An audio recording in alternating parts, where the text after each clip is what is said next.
جی میں اس وقت یا PCHS میں موجود ہوں، اور میرے ساتھ جو ہیں ایک سیاستدان ہیں،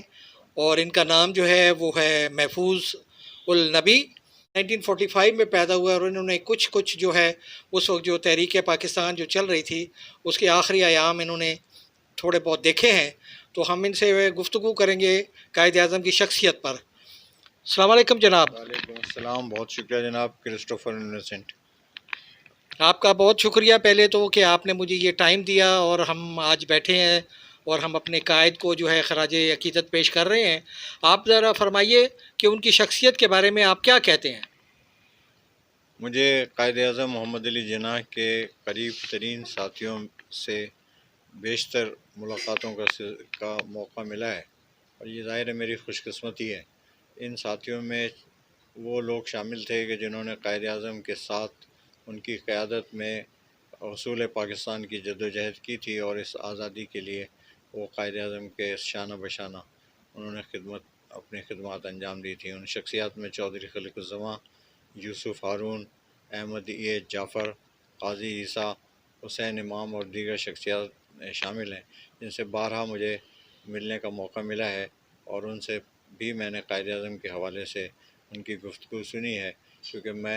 مجھے خود قائد اعظم کو دیکھنے کا موقع نہیں ملا، لیکن میں نے ان کے قریب ترین ساتھیوں سے قائد اعظم کے بارے میں سنا ہے، جو میں یہاں آپ کے اس چینل کے توسط سے میں اس کو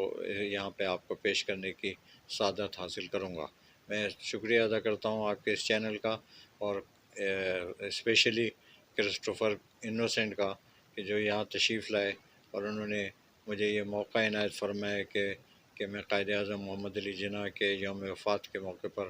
ان کو خراج عقیدت پیش کر سکوں۔ جناب محترم، میں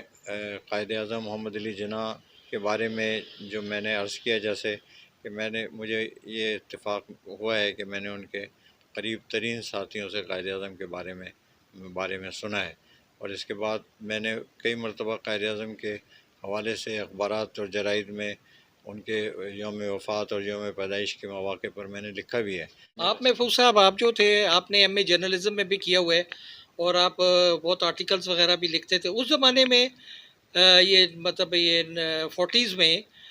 کس قسم کے اخبارات وغیرہ، ٹیلی ویژن تو نہیں تھا، اخبارات کون کون سے تھے؟ دیکھیں، اس زمانے میں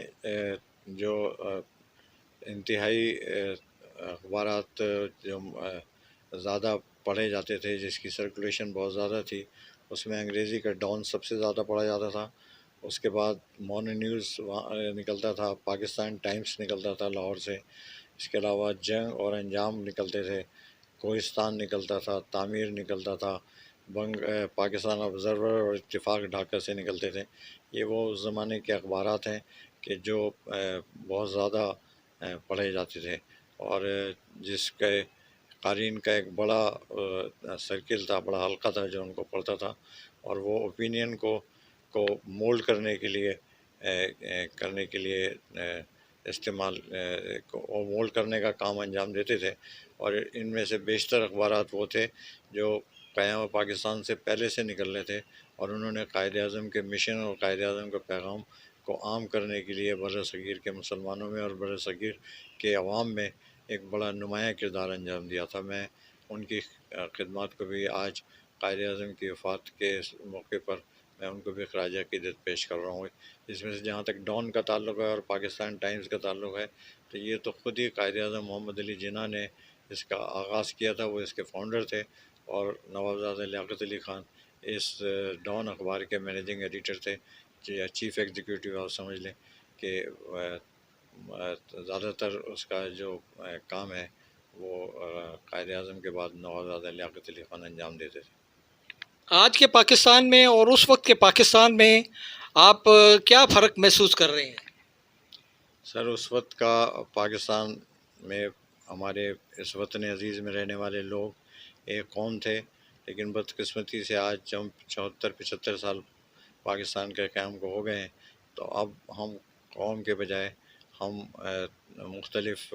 گروہوں میں تقسیم ہو گئے ہیں، اور یہ فرق ہے جو آج اور اس وقت کے پاکستان میں۔ آج ضرورت اس امر کی ہے کہ ہم اس ملک میں ایک منصفانہ نظام رائج کریں، وہ نظام رائج کریں کہ جو قائد اعظم کا ویژن تھا۔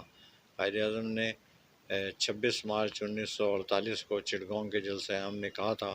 کہ you are only voicing my sentiments and the sentiments of millions of people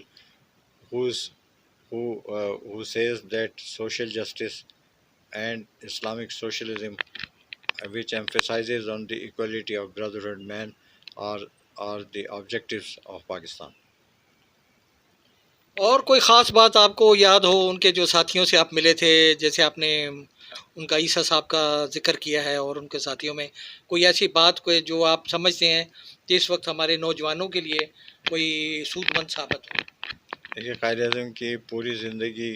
اور زندگی کا ایک ایک لمحہ ہمارے لیے سبق آموز ہے، ہمیں ایک عمل کی دعوت دیتا ہے۔ خاص طور پہ ہمارے نوجوانوں کے ساتھ تو قائد اعظم کو بے انتہا محبت کا رشتہ تھا قائد اعظم کا۔ وہ علی گڑھ مسلم یونیورسٹی، جس کو انہوں نے آرسنل آف پاکستان کہا تھا، وہاں تقریباً ہر ماہی وہاں کا وزٹ کرتے تھے۔ اس کے علاوہ اسلامیہ کالج پشاور، اسلامیہ کالج لاہور، سندھ مدرسہ اور ڈھاکہ یونیورسٹی، تمام جگہ قائد اعظم نے 12 وزٹ کیے ہیں، اور ان کا مقصد ہی یہ تھا کہ نوجوانوں کو موٹیویٹ کریں اور ان کی انرجی کو چینلائز کریں، تاکہ وہ انرجیز پاکستان کی ترقی میں کام آ سکیں، اور پاکستان کی ترقی سے پہلے وہ حصول پاکستان کی جد و جہد میں کوئی کردار ادا کر سکے۔ اور ہم نے دیکھا، اور آپ نے بھی دیکھا، کہ قائد اعظم کی یہ کوششیں بارآور ہوئیں، اور اس پورے بر صغیر کے جو نوجوان تھے، انہوں نے ایک بڑا نمایاں کردار انجام دیا ہے پاکستان کا قیام، پاکستان کی محفوظ صاحب، آپ کو تھوڑا بہت اگر یاد ہے تو آپ بتائیے کہ ان کی جو بہن تھی قائد اعظم کی، مس فاطمہ جناح، ان کے بارے میں کچھ فرمائیے۔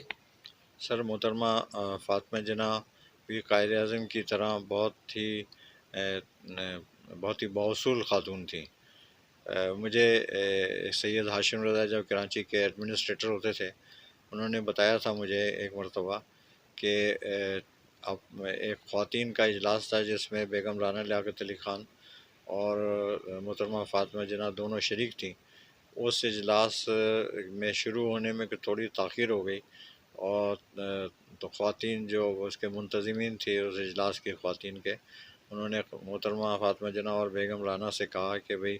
ہم پہلے چائے کا اہتمام کر لیتے ہیں، بعد میں اجلاس شروع کریں گے۔ لیکن ان دونوں نے کہا کہ نہیں، یہ ایجنڈے میں شامل نہیں ہے، ایجنڈے میں پہلے اجلاس ہی ہے، لہٰذا پہلے اجلاس ہی منعقد ہوگا۔ اس سے آپ اندازہ لگا سکتے ہیں کہ وہ کس قدر بااصول خاتون تھیں۔ اور اس میں جو ہے آپ نے جو بیگم رانا لیاقت علی خان تھی اور دوسری جو خواتین تھیں، ان کا کیا کردار تھا؟ سر، بیگم رانا لیاقت علی خان کا کردار اور محترمہ فاطمہ جناح اور دیگر تمام خواتین کا کردار پاکستان کے قیام کی جدوجہد میں خواتین کو متحرک اور فعال کرنے کے لیے تو ایک بیشبہ کردار انہوں نے انجام دیا ہی ہے، لیکن قیام پاکستان کے بعد بیگم رانا لیاقت علی خان نے اس ملک کی تعمیر میں جو کردار ادا کیا ہے، وہ ان کو ایک بہت بڑے شخصیت ان کی اس میں نظر آتی ہے۔ بیگم رانا نے خواتین کو ایمپاورمنٹ کے لیے جو کام کیا ہے، میں سمجھتا ہوں کہ شاید